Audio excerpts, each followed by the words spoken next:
Hello my fellow YouTubers, I am back once again with another video, and as promised I was going to be discussing the TV series collection that I got, specifically 4 TV shows, as you can tell by the thumbnail.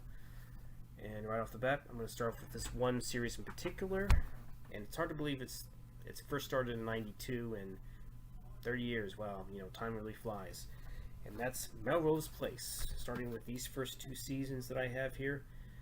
I bought them in a particular method. I bought them several of these sets separately. These 2 specifically, I bought on eBay, and I bought another set on eBay as well. Then I bought, I believe, a couple of the volumes on Amazon. And the reason why is because apparently, if I were to buy the whole series, the complete series on Amazon altogether, it probably would have cost me at least $140, and maybe not, if more, if the price has gone up. And to be honest, I bought this set back in like late May, around the same time I bought those other Blu-rays at the time. So yeah, because I wasn't sure if I was going to buy any more TV shows, which I kind of did, but I haven't really bought anything since May or June. But anyways, these were $5 and change. Both these sets were brand new, and that's pretty good if you ask me. And then another seller on eBay, because I bought these 2 on eBay here. He had seasons 3 through 6, but I think he had one of the volumes missing, so I ended up having this, like I said before, I had to buy one of the volumes on Amazon. And I believe it's these here. Except this one was not brand new, it was already opened. I don't know how many episodes he watched, but luckily I already watched most of season 3, and it played fine on my end, so I think everything's good. That was the one drawback. But anyway, you slice it, for all this I paid around, the other volumes, and of course the last 2 seasons, and season 4 with this set. I paid around probably 80 and change versus having to pay over $100, which is not bad if you ask me. It's probably I went with that method, and I think I got ended up with a better deal in the end, so I can't complain. Other than this one set, the rest of the other DVD sets are brand new. I believe seasons 1 through 3, I think they have the behind the scenes stuff on them, I think. Yeah, seasons 1, 2, and yeah, 3. But starting with season 4 here, I don't think there's any extras, but luckily all the episodes are intact, so that's a good thing. So yeah, I think I got a great deal on them. Let's roll that footage.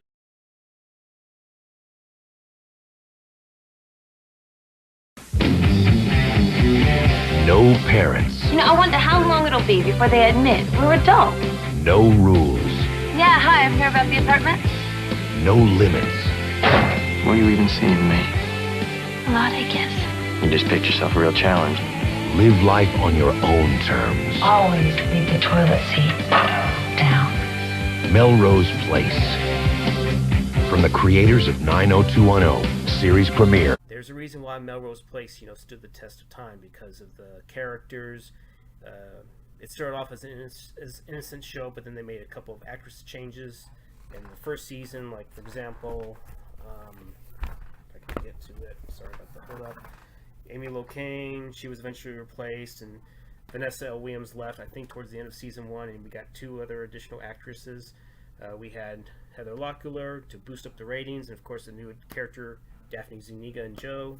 They definitely, helped improve the ratings of the show, and that's what, Melrose Place became kind of like a, soap opera drama with some dark twists and turns, and, backstabbing and everything. And when it was originally in the beginning of the first season, it was just, people trying to survive, and there was a certain innocence to it, but hey, it became a little more fun and trashy in a sort of fun way, so yeah. And of course, Kimberly, she was, Marcia Cross, she was in the first season, but she definitely became more of a prominent character in season 2, even though we thought she's dead, but she came back. And then in season 3, her character, really had took a turn for the dark side. Then season 4 and 5, we saw, some growth. She shifted back and forth, and yeah, it was a very unique cast. Then we were introduced to Laura Langton in season 2. It was the kind of twisted sister of Jane, and then of course here's the 4th season, and then Jo right here, Zuniga, she actually left after the 4th season because apparently she really didn't like how her character arcs, her story arcs pretty much were not going anywhere, and that's why she left. You know, anything from, you know, Thomas Calabro's character Michael, you know, kind of like a backstabbing, cheating kind of weasel, but, you know, Calabro made it, you know, fun and unique, and of course, you know, some of the innocent characters like Allison, Jo, Jane to a certain degree. But yeah, you know, it was a fun, trashy kind of show of the 90s, and you can't help but love him or hate him. And then there was one particular character, Christian Davis. Nobody liked her, and of course we all know what happened with her. And then after season 6 or so, or really after season 4, a lot of the fans really felt the show had really, you know, kind of went downhill, and then really definitely went downhill, you know, right after season 6. And season 7, there was really only, well, there was maybe 3 actors, but 2 of the original actors were only remained on there, you know, starting with Bassett and Calabro, and of course Amanda, you know, Heather Locklear. But yeah, that's Melrose Place in a nutshell. You know, it's a fun soap opera, trashy type of show, and you can't help but love it. So yeah. The next up, I'm going to be showing off this one lovely little series. I haven't watched a whole lot of episodes, but I remember a few of them from my childhood, and I really liked the actors, especially Linda Hamilton, Ron Perlman, and guess what? It's Beauty and the Beast, the original 1987 to 1990 TV series. Sadly, there's no extras on here, but luckily all the episodes are on here. Originally, I did buy this, not this set, but I bought, like, I think the original set, but then, like, I think episode 2 or 3, for whatever reason, the disc stopped playing, and it was a used set, so I ended up sending it back and just bought a new one. Figured, you know, why not just get a new set, and I'll only pay like a few dollars more for brand new. So yeah, have all the seasons here.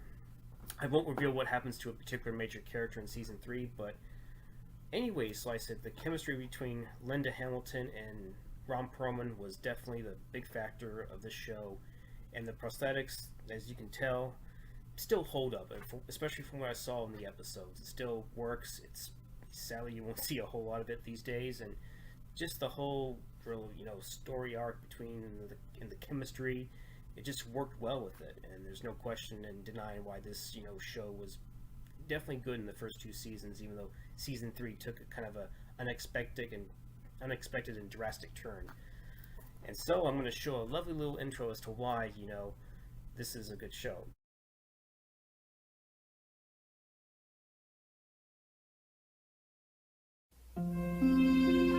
This is where the wealthy and the powerful rule.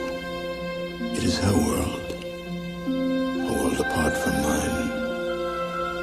Her name is Catherine. From the moment I saw her, she captured my heart with her beauty, her warmth, and her courage. I knew then, as I know now, she would change my life forever.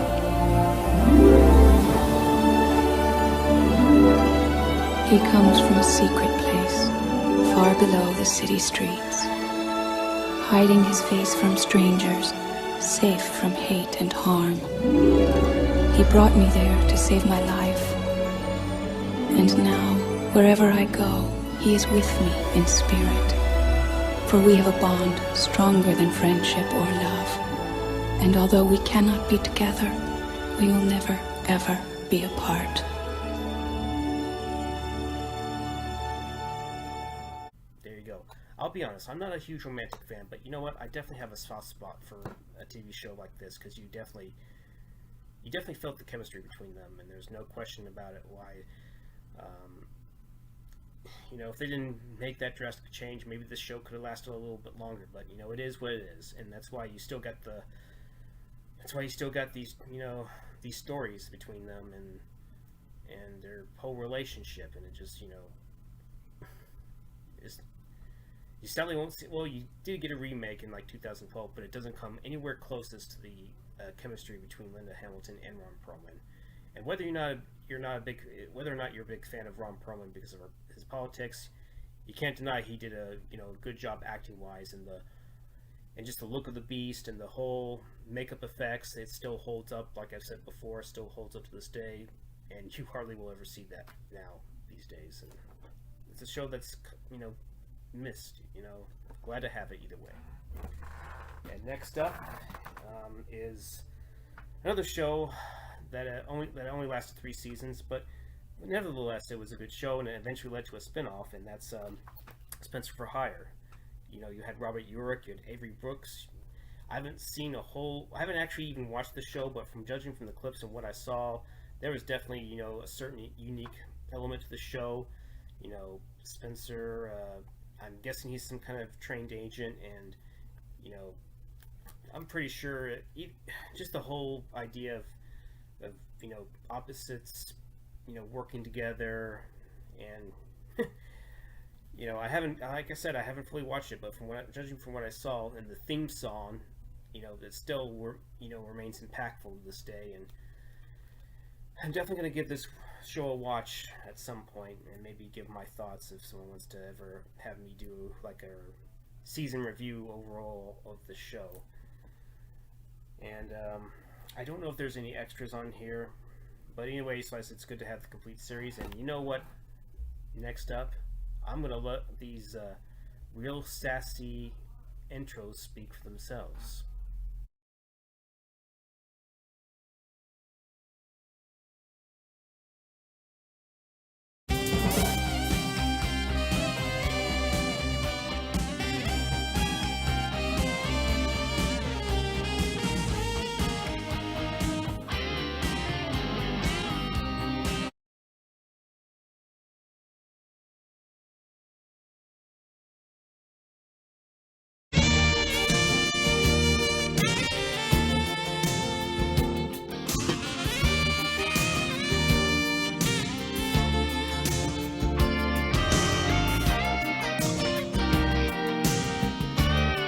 Those theme songs definitely speak for themselves, especially that real soft jazzy type in the second one. So there you go.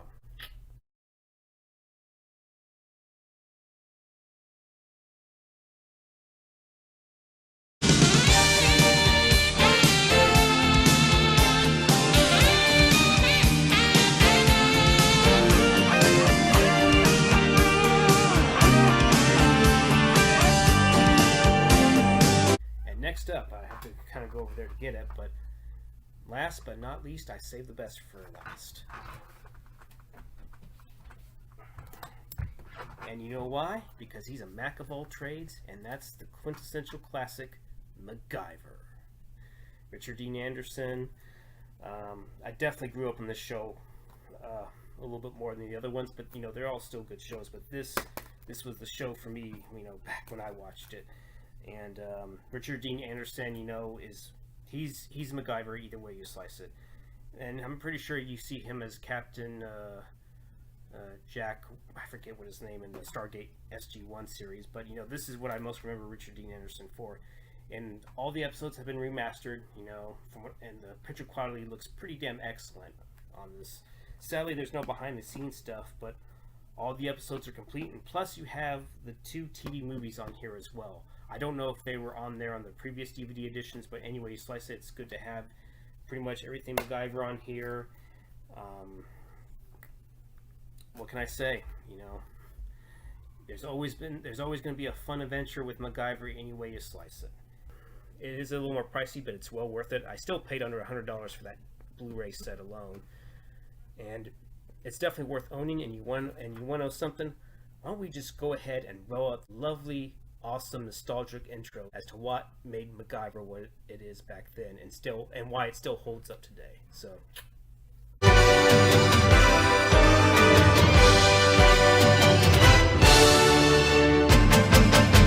Nostalgic.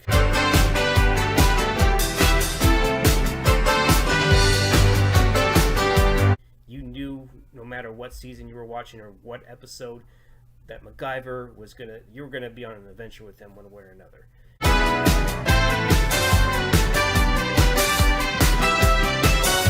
Whether it was him and Pete.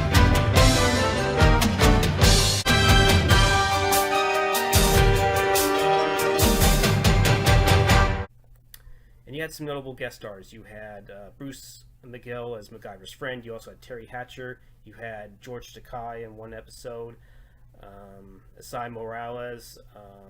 James Doohan, I remember, had an appearance. And I could have swore there was someone else that made another Star Trek. Oh yeah, Persis Khambatta had an appearance in season 1 as well. James Hahn, I think, was also in the same episode with George Takei, I believe. But so many guest stars made an appearance in them. You know, they definitely made their role stand out. Oh yeah, Vernon Wells. How can I forget? Bennett even made an appearance. So yeah. But yeah, any way you slice it, I'm glad to have all these quintessential TV shows, you know, classics. There's also a couple other shows I'd like to get, like Walker, Texas Ranger, Jag, you know, Ghost Whisperer, Magnum PI, stuff like that. But I don't know if I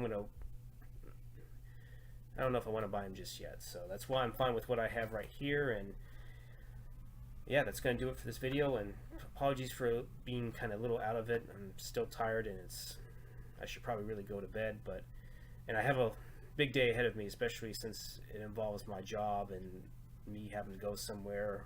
It's kind of a long explanation. Maybe I'll do it on a live stream or something. So yeah, but anyway, slice it. Hopefully you like this video, and hopefully you like what I showed to y'all, and feel free to like, comment, you know, share.